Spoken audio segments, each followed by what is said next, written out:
ಐತಿಹಾಸಿಕ ನಗರಿ ಶ್ರೀರಂಗಪಟ್ಟಣದ ಗಂಜಾಂನ ದೊಡ್ಡಗೌಸಿಯ ಘಾಟ್ ಹಾಗೂ ಸಂಗಮ್ ಪ್ರವಾಸಿ ತಾಣಗಳಿಗೆ ಬರುವ ಪ್ರವಾಸಿಗರಿಂದ ಪಾರ್ಕಿಂಗ್ ಶುಲ್ಕವಾಗಿ ದುಪ್ಪಟ್ಟು ಹಣ ವಸೂಲಿ ಮಾಡುತ್ತಿದ್ದು, ಅಧಿಕಾರಿಗಳು ಜಾಣಕುರುಡು ಪ್ರದರ್ಶನ ಮಾಡುತ್ತಿರುವುದು ಬೆಳಕಿಗೆ ಬಂದಿದೆ. ಇದರ ಬಗ್ಗೆ ಮಾನ್ಯ ಜಿಲ್ಲಾಧಿಕಾರಿಗಳು ಗಮನ ಹರಿಸಿ ತಪ್ಪಿತಸ್ಥರ ವಿರುದ್ಧ ಸೂಕ್ತ ಕ್ರಮ ವಹಿಸಬೇಕೆಂದು ಕೋರುತ್ತೇವೆ. ಸ್ಕೂಟರ್ಗೆ ಎಷ್ಟಣ್ಣ? 10 ರೂಪಾಯಿ. ಏನಿದು ಏನು ಹೆಸರು? ಅಲ್ಲ ಡೇಟ್ ಬರೀತಾವ ಮುಂದಕ್ಕೆ ಬರೀರಣ. ಡೇಟು ಸುಮ್ಮನೆ ಆಮೇಲೆ ಕಂಪ್ನಿಲಿ ನಮಗೆ ಕೇಳ್ತಾರೆ. ಅಲ್ಲ ಡೇಟ್ ಕಾಲ ಮೇಲೆ ಡೇಟ್ ಬರೆಯಪ್ಪ. ನೋಡಿ ಏನಿದಾರ ಇಲ್ಲಿ ಬರೀಬೇಕಲ್ಲ, ತಾರೀಕು ಅಂತ ಹಾಕಿರೋದಕ್ಕೆ.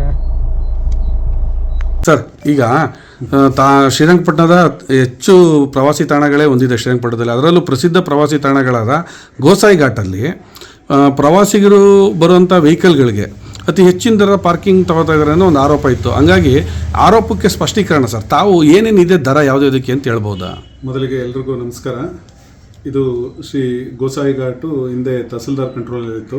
ತಹಸೀಲ್ದಾರ್ ಕಂಟ್ರೋಲಲ್ಲಿದ್ದಾಗ ಈ ಗೋಸಾಯಿ ಘಾಟಲ್ಲಿದ್ದಂಥ ಪಾರ್ಕಿಂಗ್ ವ್ಯವಸ್ಥೆಗೆ ಟೆಂಡರನ್ನು ಕರೆದು ಅದಕ್ಕೆ ಒಂದು ಆದೇಶವನ್ನು ಹೊರಡಿಸಿದ್ದಾರೆ. ಈಗ 2.5-3 ತಿಂಗಳಿನ ಹಿಂದೆ ಗೋಸಾಯಿ ಘಾಟನ್ನು ನಿಮಿಷಾಂಬ ದೇವಸ್ಥಾನದ ಹೊಸಕ್ಕೆ ನೀಡಿದ್ದು. ಈ ಹಿಂದೆ ತಹಸೀಲ್ದಾರ್ ಕರೆದಿರುವಂತಹ ಪಾರ್ಕಿಂಗ್ ಟೆಂಡರ್ನಲ್ಲಿ ಬಸ್ಗೆ 80 ರೂಪಾಯಿ, ಮಿನಿ ಬಸ್ಸು ಮತ್ತು ಟೆಂಪೋಗೆ 50 ರೂಪಾಯಿ, ಟಾಟಾ ಸುಮೋ, ಮೆಟ್ರೋಡೋರ್ ಮತ್ತು ಕ್ವಾಲಿಸ್ಗೆ 30 ರೂಪಾಯಿ, ಕಾರು ಜೀಪ್ಗೆ 20 ರೂಪಾಯಿ, ಸ್ಕೂಟ್ರಿಗೆ 10 ರೂಪಾಯಿ. ಇದು ನಾವು ನಿಯಮಾನುಸಾರ ಪಾರದರ್ಶಕ ನಿಯಮಗಳಡಿ ಟೆಂಡರ್ ಕರೆದು ತಹಸೀಲ್ದಾರ್ ಮಾಡಿರುವಂಥ ಆದೇಶವಾಗಿದ್ದು, ಈ ಆದೇಶದ ಮೂಲಕವೇ ಟೆಂಡರ್ದಾರರು ಪಾರ್ಕಿಂಗ್ ದರವನ್ನು ಪಡೆಯಬೇಕಾಗಿರ್ತದೆ. ಒಂದು ವೇಳೆ ಅವರು ಹೆಚ್ಚಿಗೆ ಪಡಿತಾ ಇದ್ದರೆ ಅದು ಕಾನೂನು ಬಾಹಿರವಾಗಿದ್ದು ಅದು ಖಂಡಿತ ಅಕ್ಷಮ್ಯ ಆಗಿರುತ್ತೆ. ಒಂದು ವೇಳೆ ಅದು ಕಂಡು ಬಂದಲ್ಲಿ ನಿಯಮಾನುಸಾರ ಕ್ರಮ ಕೈಗೊಳ್ಳಲಿಕ್ಕೆ ಮುಂದುವರಿಸ್ತೇವೆ. ಸರ್, ಈಗ ನಾವು ಸ್ಥಳಕ್ಕೆ ಹೋಗಿ ನಾವೇ ಕೂಡ ಅದನ್ನು ಸ್ಟ್ರಿಂಗ್ ಆಪರೇಷನ್ ಥರ ಮಾಡಿ ಸತ್ಯಾಸತ್ಯತೆಗಳನ್ನ ಪರಿಶೀಲಿಸಿದಾಗ ನಮಗೆ ಕೊಟ್ಟಿದ್ದಾರೆ ಕಾರ್ಗೆ 80 ರೂಪಾಯಿ, ಬಸ್ಗೆ 200 ರೂಪಾಯಿ ಕೊಟ್ಟಿದ್ದಾರೆ ಸರ್. ಅದು ತಮ್ಮ ಮುಂದೆ ಇದೆ, ದಯವಿಟ್ಟು. ಸರ್, ಈಗ ನೀವು ಕೊಟ್ಟಿದ್ದನ್ನು ನಾನು ನೋಡಿದ್ದೇನೆ, ಪರಿಶೀಲನೆ ಮಾಡ್ತೀನಿ.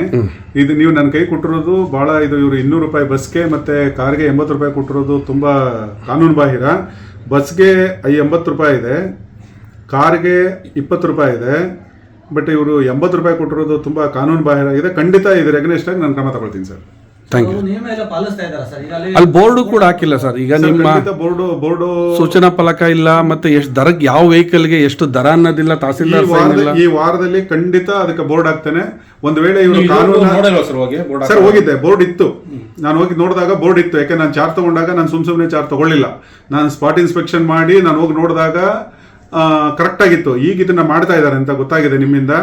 ಇದನ್ನ ಖಂಡಿತ ನಿಯಮಾನುಸಾರ ಕ್ರಮ ತೆಗೆದುಕೊಂಡು ಅವರ ಟೆಂಡರ್ನ ಕ್ಲೋಸ್ ಮಾಡಲಿಕ್ಕೆ ಆದೇಶ ಹೊರಡಿಸಲಿಕ್ಕೆ ಡಿ ಸಿ ಅವರಿಂದ ಪರ್ಮಿಷನ್ ತಗೊಳ್ಳಿ ಸರ್. ಮತ್ತೆ ಆ ಟೆಂಡರ್ ದರ ತಮ್ಮಲ್ಲಿ ಏನೋ ಡಿಫಾಲ್ಟರ್ ಇನ್ನೂ ಸರಿಯಾಗಿ ಕಟ್ತಾ ಇಲ್ಲ ಅಂತ ಕೇಳಿ ಸರ್. ಅವ್ರದ್ದು ಸ್ವಲ್ಪ ಈಗ 1 ಲಕ್ಷ ಕಟ್ಟಿದ್ದಾರೆ, ಇನ್ನು ಕಟ್ಟಕ್ಕೆ ಬಾಕಿ ಇದೆ. ಎಷ್ಟು ಕಟ್ಟಬೇಕಿತ್ತು ಸರ್? ಇನ್ನು ಅವರು 3 ಲಕ್ಷ ಕಟ್ಟಬೇಕಾಗಿತ್ತು, 1 ಲಕ್ಷ ಕಟ್ಟಿದ್ದಾರೆ. ಇನ್ನು 2 ಲಕ್ಷ ಕಟ್ಟೋದು ಬಾಕಿ ಇದೆ. ಅವಧಿ ಎಷ್ಟಿದೆ ಸರ್ ಅವ್ರದಿನ್ನ? ಮೋಸ್ಟ್ಲಿ ಮಾರ್ಚ್ ವರೆಗೆ ಅವಧಿ ಇದೆ ಸರ್. ಅಂದ್ರೆ ಸರ್ 4 ನೋಟಿಸ್ ಕೊಟ್ಟಿದ್ದೇನೆ ಸರ್ ನಾನು. ಸರ್ ಇದುವರೆಗೂ ಯಾವುದೇ ದೂರು ಬಂದಿಲ್ಲ ಸರ್ ನನಗೆ. ಇದೇ ಫಸ್ಟ್ ದೂರು. ಇದನ್ನ ನೋಡಿಕೊಂಡು ಈಗ ನಾನು ನಾಳೆ ಖುದ್ದು ಹೋಗ್ತೀನಿ. ಇವತ್ತು ಉಂಡಿ ನಡೀತಾ ಇದೆ. ನಾಳೆ ನಾನೇ ಖುದ್ದೋಗಿ ಪರಿಶೀಲನೆ ಮಾಡಿ ಖಂಡಿತ ಅವನ ಮೇಲೆ ಕ್ರಮ ತಗೊಳ್ಳಿಕ್ಕೆ ಮುಂದುವರಿಸ್ತೀನಿ ಸರ್. ಎಷ್ಟಪ್ಪ? 80 ರೂಪಾಯಿ ಕಾರ್ಗೆ. ಬಸ್ಗೆ ಎಷ್ಟಪ್ಪ? ಮಿನಿ ಬಸ್ ಕಾದ್ರೆ 150 ಅಣ್ಣ, ದೊಡ್ಡ ಬಸ್ ಕಾದ್ರೆ 200. ಟಿಟಿಗೆ 100. ಯಾರ್ಯಾದ್ರೂ ತಗೊಳ್ಳೇಬೇಕು. ಹೌದಾ? ಯಾರ್ದು ಟೆಂಡರು? ಟೆಂಡರ್ ಯಾರ್ದಪ್ಪ? ಟೆಂಡರ್ ಅಂದ್ರೆ ಇದು ಅಭಿಯಣ ಅಂತ ಅವ್ರ ಹೆಸರು. ಇದೇ ಊರು ಅಣ್ಣ. 80 ರೂಪಾಯಿ ಕೊಡ್ಲೇಬೇಕಾ? ಜಾಸ್ತಿ ಆಗ್ಲಿಲ್ಲ 80 ರೂಪಾಯಿ. ನಾವು ಮಾಡಿಲ್ಲ. ಹಿಂದ್ಯಾರ ಯಾರು ಮಾಡಿರೋದು? ಅದು ಇದು ಮುನ್ಸಿಪಾಲಿಟಿ ಅವ್ರು ಮಾಡಿರೋದ? ಮುನ್ಸಿಪಾಲಿಟಿ ಇಲ್ಲಿ ಚಾರ್ಟ್ ಏನಾರು ಹಾಕಿದ್ರ? ಇಲ್ಲಿ ಇಷ್ಟೇ ತಗೋಬೇಕು ಅಂತ ಹಾಕಿದ್ರ ಬೋರ್ಡ? ಏನೋ ಗೊತ್ತಿಲ್ಲ, ನಾವು ಕೆಲಸ ಮಾಡಕ್ ಬಂದಿರೋರು. ಮತ್ತೆ ನೀನಂದ್ರೆ ಈಗ ಪುರಸಭೆಯವರು ಹೇಳೋರೆ ಇಸ್ಕೊ ಅಂತ ಹೇಳೋರೆ ಅಂದ್ಮೇಲೆ ಇಲ್ಲೊಂದು ಬೋರ್ಡ್ ಹಾಕ್ಬೇಕಲ್ವಪ್ಪ? ಈ ಕಾರ್ಗೆ ಎಷ್ಟು? 80 ರೂಪಾಯಿ ಎಲ್ಲೂ ಇಲ್ವಲ್ಲ. ನೀನು 80 ರೂಪಾಯಿ ಹೇಳ್ತಿದ್ದೆ. ಚಿಕ್ಕ ಬಸ್ಗೆ 150. ದೊಡ್ಡ ಬಸ್ಗೆ 200. ಜಾಸ್ತಿ ಆಗ್ಲಿಲ್ಲ. ಟಿಟಿಗೆ 100. ಯಾರು ನಿಮ್ಮ ಇವರು ಫೋನ್ ಮಾಡಿಕೊಡು. ಅದೇನೋ ಮಾತಾಡ್ತಾರಂತೆ, ಮಾತಾಡಿ ಅಣ್ಣಂಗೆ. ಸರ್ ಎಷ್ಟು ಸರ್ ಇಲ್ಲಿ ಪಾರ್ಕಿಂಗು? ಪಾರ್ಕಿಂಗ್ ಎಷ್ಟು ಸರ್ ಕಾರ್ಗೆ? ಸರ್ ಕಾರ್ಗೆ 80 ರೂಪೀಸ್.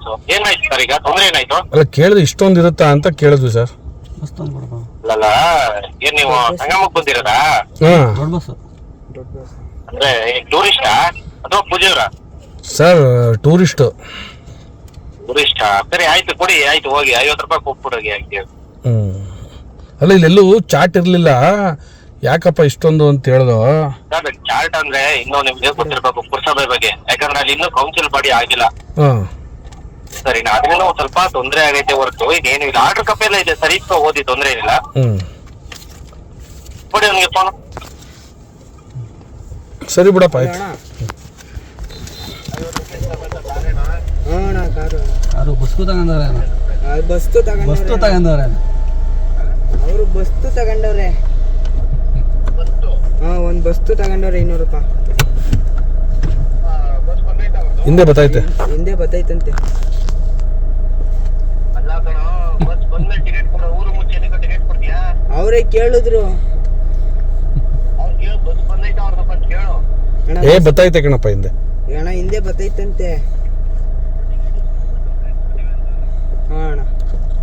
ಅಣ್ಣ ಟಿಕೆಟ್ ತಾಡಿ ಗಾಡಿ ತಿರುಗಿಸ್ತೀನಿ.